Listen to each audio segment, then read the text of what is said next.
Bienvenidos al octavo capítulo de nuestra historia del Imperio Romano.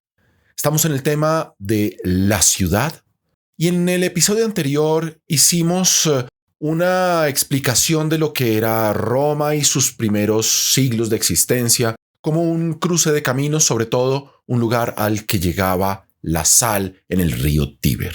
En este episodio vamos a hablar de la evolución de esa ciudad, empezando con la Roma cuadrada o etrusca. Después hablaremos de la influencia griega y finalmente pasaremos a la Roma tras el incendio de la época de Nerón en el año 64 después de Cristo ya. Empecemos con la primera parte, la Roma cuadrada o etrusca. La primera Roma recibe el nombre de Roma quadrata, pero no es claro el sentido de esta palabra. Puede corresponder al esfuerzo de urbanización logrado en la época etrusca. Los etruscos construían sus ciudades o hacían el urbanismo de su ciudad con cuadras, logrando entonces que esta ciudad se organice y que su presencia se sienta durante aproximadamente un siglo.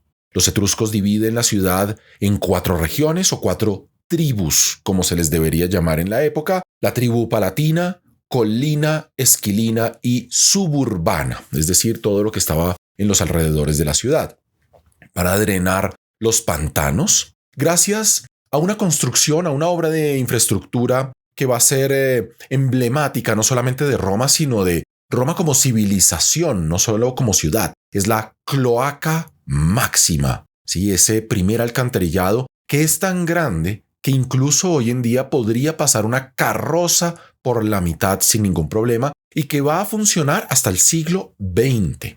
Y van a permitir también la construcción del foro romano. Ellos son los primeros que van a organizar el foro, y también el Circus Maximus, el circo.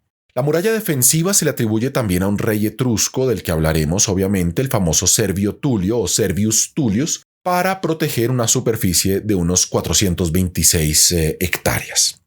Entonces esa es la Roma cuadrada. Pero también en un momento dado de la historia van a empezar a llegar una influencia griega, sobre todo desde el siglo III antes de Cristo. Entonces esa es nuestra segunda parte. La influencia griega también se hace sentir debido a la presencia de comerciantes y artistas que venían de la Magna Grecia. La Magna Grecia es todo lo que corresponde al sur de la península itálica.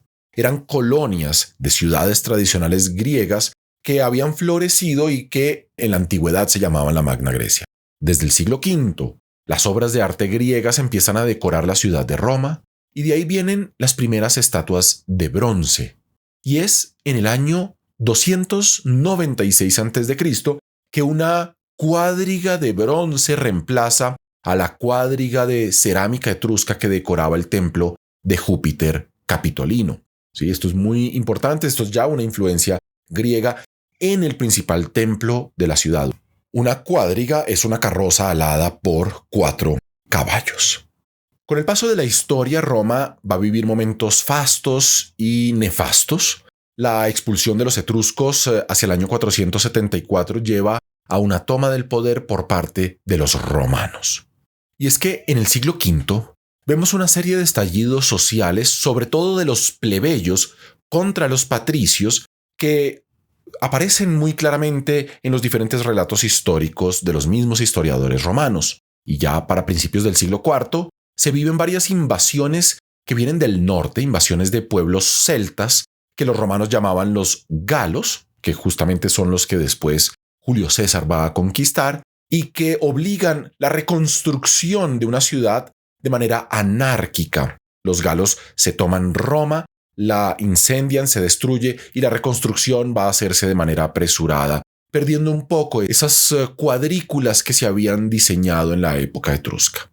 Pero es sobre todo tras la Segunda Guerra Púnica contra Aníbal que el desarrollo económico por fin permite el embellecimiento de Roma. Varios monumentos son construidos sobre todo en el Foro Romano, luego en el Campo de Marte, entre basílicas, depósitos, pórticos monumentales, o, por ejemplo, el primer templo de mármol en el año 146.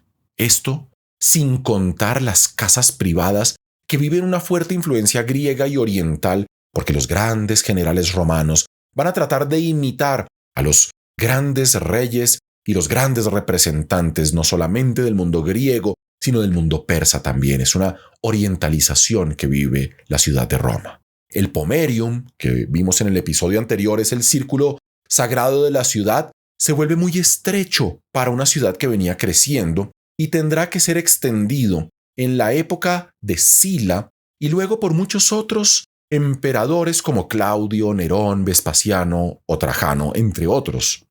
La importancia del éxodo rural y de la emigración de todas partes del imperio lleva a construcciones de nuevo rápidas e inestables que se llamarán las insulae. Julio César y luego su hijo adoptivo Augusto, que son los forjadores de la época imperial, se dedican a construir muchísimo para mejorar el aspecto de la ciudad y por ende la imagen que tenían estos dos políticos ante los citadinos. Augusto divide la ciudad en 14 regiones, en una ciudad donde el foro ya no era el centro político era el emperador y su palacio. Y esto permite que se libere espacio en el puro centro de la ciudad para convertirlo en un espacio monumental donde cada emperador pudiera dejar su huella. Se vuelve una especie de museo del poder imperial. El primer emperador, Augusto, prefiere el campo de Marte para concebir su espacio monumental donde se reflejara la ambición dinástica, sobre todo su mausoleo, el Orologium y la famosa Ara Pacis, el Templo de la Paz, porque lo estaremos viendo en estos episodios. Augusto justifica su poder al instaurar de nuevo la paz en una república que se había vuelto muy convulsionada. Por eso el Ara Pacis, el Templo de la Paz, es uno de los edificios más importantes de la ciudad de Roma. Es en esta época también cuando los barrios se van especializando entre barrios populares, comerciales, artesanales, aristocráticos. Sin embargo, hasta el principio del imperio, Roma no es una ciudad fabulosa, ni digna de admiración por sus habitantes, y es incomparable con otras ciudades del Mediterráneo como Alejandría o Antioquía. Son pocos los barrios con grandes avenidas que permitan una perspectiva de los monumentos como era el interés de los emperadores.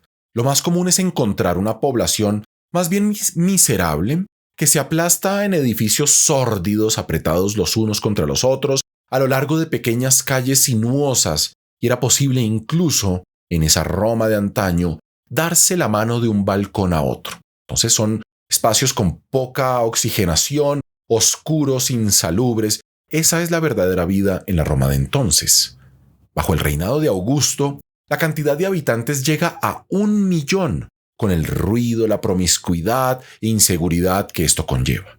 El aire es irrespirable en la Roma de Augusto, no solo por una higiene terrible, sino por culpa del clima. La circulación, por ejemplo, es muy difícil, aunque los transportes pesados se prohíben de día, pero la noche impedían conciliar el sueño con el ruido de las carrozas y de las personas gritándose de un lado a otro. La violencia es omnipresente, la noche no tiene alumbrado público, haciéndola la gloria de las bandas criminales que eran tan conocidas en la Roma de antaño. Las personas mueren cotidianamente en las calles sin que nadie se preocupe por asistirlos, haciendo que los perros callejeros devoren estos cuerpos en descomposición, aumentando un poco la insalubridad de la ciudad. Pasemos a la tercera parte, la Roma después del incendio del año 64. Hay que esperar al incendio de Nerón para que aparezcan los verdaderos proyectos urbanísticos de la ciudad que permitan a la capital del mundo portar dignamente ese título de reina de las ciudades. Los incendios siempre fueron frecuentes y normalmente se extendían a toda velocidad debido a la estrechez de las calles, a la ausencia de bomberos y al uso de la madera en las construcciones. Por eso, es solo en el siglo II después de Cristo que Roma logra su expansión máxima de unas 1.800 hectáreas y un perímetro de 22 kilómetros y más de 1,5 millones de habitantes. A partir del siglo III, la crisis económica y social hace decrecer la actividad urbanística. Por ejemplo, en el año 271 Aureliano ordena la construcción de nuevas murallas lo que muestra justamente un sentimiento de vulnerabilidad y un miedo al ataque de los bárbaros.